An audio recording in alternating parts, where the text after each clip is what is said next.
When we start thinking about the ultra rich CEOs in the United States, they definitely know how to build wealth. And in today's video, we're going to be taking 7 tips from the ultra rich CEOs to really build in your playbook, starting with number 1, which is setting clear goals. Now, for a majority of people, setting clear goals, you have to know exactly what you want to reach financially. Set very clear, specific goals, actionable goals. We've talked about this before. This is really the point of you setting goals and then putting in the work. When we look at some of these common goals, starting a college fund for your kids. Now, for me, I'm doing the MASP program for my kids. That way they are not going to be burdened when they get to school. Even if I can't cover the entire cost of education, I can still cover a bulk of it. Diversifying your portfolio. This is where my 3-fund ETF comes in. And of course, we have a video down below for the investing, looking at putting money in the VOO or the VIT, which is going to be your baseline, going into a heavy growth fund like the VUG or the QQQM, very heavy growth fund. And then of course, picking up some dividends like making sure you have the diversification. And of course, with all 3 of those ETFs, you have a big diversified portfolio. Investing in a retirement plan, that is right, my 401k, we are putting 15% in there. And above and beyond that, we do have our taxable brokerage account that we're putting money into. Having an emergency fund for unexpected expenses, that's true. Having an emergency fund, 3 to 6 months of wages. I lean to about 4 months is where I'm comfortable with because of the fields that my wife and I are in, and we do have multiple income streams. Both of us do work 2 jobs.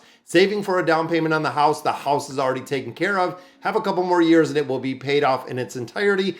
And of course, paying off debt, paying off student loans, getting rid of anything short of your house makes a really big decision when it comes to setting those clear goals. Second one, we look at investing wisely. Now, of course, this is how you can not only generate passive income when we're looking at stocks, when you're looking at real estate, on businesses, maxing out the 401k contributions. There's a lot of different investments out there, and it comes with a very big difference, really a variation of risk that comes with it. Now, my general rule, and I know this is a lot of financial advisors, do not invest in anything you do not know. That is right. When you start in real estate, when you look at cryptocurrency, when you look at a ton of different things, do not invest in anything that you do not know. If you're not willing to take the time and effort to know exactly what you're investing in, I probably wouldn't invest. And if you don't want to take the time, then I would hire a financial advisor that is highly qualified that is going to manage all of your investments for you. Now, of course, some of the examples when we look at some of the diversification and investing wisely include those stocks, bonds, retirement plans, treasury securities, mutual funds. Securities, I really don't go and put a lot into, but this list does include our ETFs. We have real estate, savings accounts, CDs, and of course, cryptocurrency, which again, you have to know what you're putting your money into. I really say it, and I say it again. If you don't know what you're putting it into, you don't want to invest your money. Number 3, living below your means. This is something that we find as Americans almost impossible to do when we have even individuals that are earning more than $100,000 that are living paycheck to paycheck. When it comes to saving money, when it comes to investing, it is really crucial for building wealth. And of course, you can kind of tweak your budget a little bit of a time. That is if you have a budget. For majority of people, you have the ability to cut out some expenses, which means that you have more money to invest or you have money to repay debt because of course you don't want to waste your money. And of course, you don't want to waste your money, especially on a poor investment. Now, my thought is you have to make sure, again, that you're getting rid of that debt. It is the number 1 killer when it comes to wealth creation. If you're paying a credit card company 22, 25, 30% interest, chances are you don't have anything left at the end of the month or even the end of the year to go ahead and invest. Now, of course, when you want to build and you want to live really within your means, buying a modest house. Now, for us personally, our house has a pretty good value. We bought it. We put a large chunk of money down when we bought our house. We put roughly about 40% of the value of our house or the price of our house when we did pay it down. Driving a used car. Now, both of our cars are 2017s. We did buy them used. We have them for a multitude of years.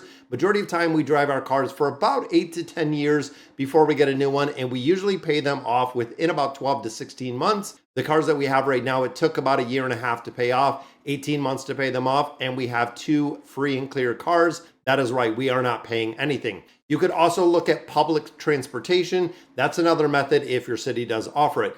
Now, of course, this is something that a lot of people I feel overlook. Paying yourself first. That is right.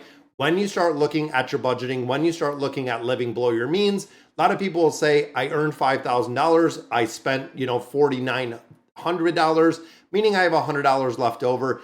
Paying yourself first means you put away your 15%. Whatever you have left is what you manage your budget on and you live within your means, not the full amount that you have because you're paying yourself first. And of course, one of the biggest things that we've seen with a price increase, cooking your meals at home instead of eating out. When you start looking at the grocery stores, prices are roughly about a 10% increase. With inflation, with the consumer price index, we have seen about a 10% increase in prices. However, eating out, we have seen a 20, 25, 30% increase to eating out. So getting prepared meals at restaurants, which makes it astronomically expensive because even on top of that, you do have to leave a tip.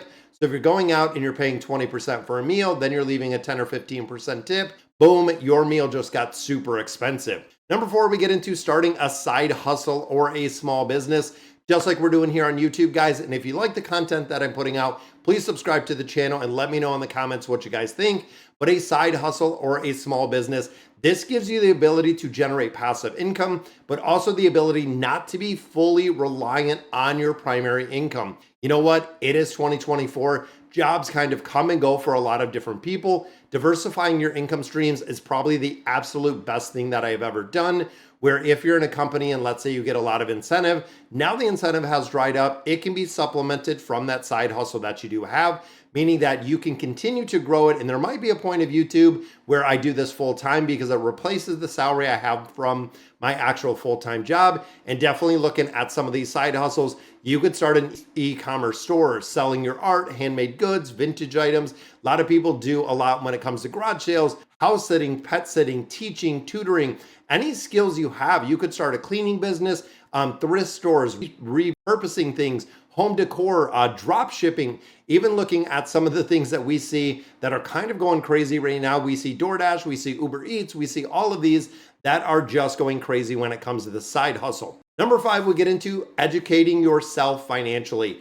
That is right. That is exactly what you're doing watching this video. It is time to educate yourself on personal finance and investment strategies. Now, of course, we know there are 10 states out of the great nation. We only have 10 states that offer a financial literacy program, which is kind of sad. I know we have 15 more on the docket, but that means we only have 50% when it is fully enforced that offers any form of financial literacy program. This might mean working with mentors like myself. I do financial counseling, got some links down below, but looking at advisors, like-minded individuals who can support your wealth building journey and exactly what you want to accomplish with what we set with the first goals. Then, of course, don't forget to give back to others. This is a big proponent of what Dave Ramsey says for the last baby step is to invest wisely and, of course, give back. When you look at charities, when you look at mentorships, not only money. For me personally, I don't have money that I donate to a lot of different places.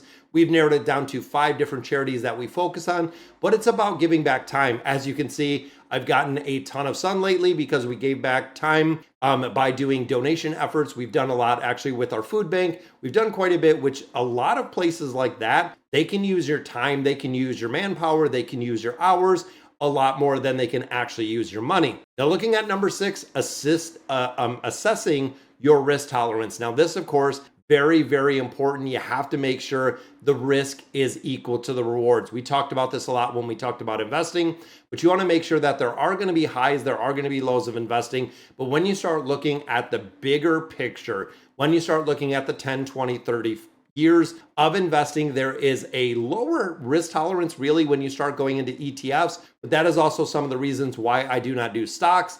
I do not do bond investing. I do not do international investing. For me, after doing all my research, that is my personal preference. And those are things that I do not go into. I invest only in ETFs because of the risk tolerance. For instance, if I'm investing into the VTI, I'm investing in the total stock market, which is around 3,800 companies. We're going to have some winners. We're going to have some losers. And ultimately, the companies that stay afloat for an extended amount of time are going to be the ones that are driving the growth potential for the VTI, which is the Vanguard Total Index, making sure, again, that you're spreading your risk tolerance among everything. Then, of course, number 7, which is the final one, stay disciplined and stay flexible. Now, this, of course, the wealth building effort takes time. This isn't something you're going to come up with a budget next month, the following month, and then boom, you're done. You never have to visit again. You have to adapt to the change and be willing to pivot when necessary, meaning that if you have an unexpected expense, you're going to be shelling out some money from that emergency fund.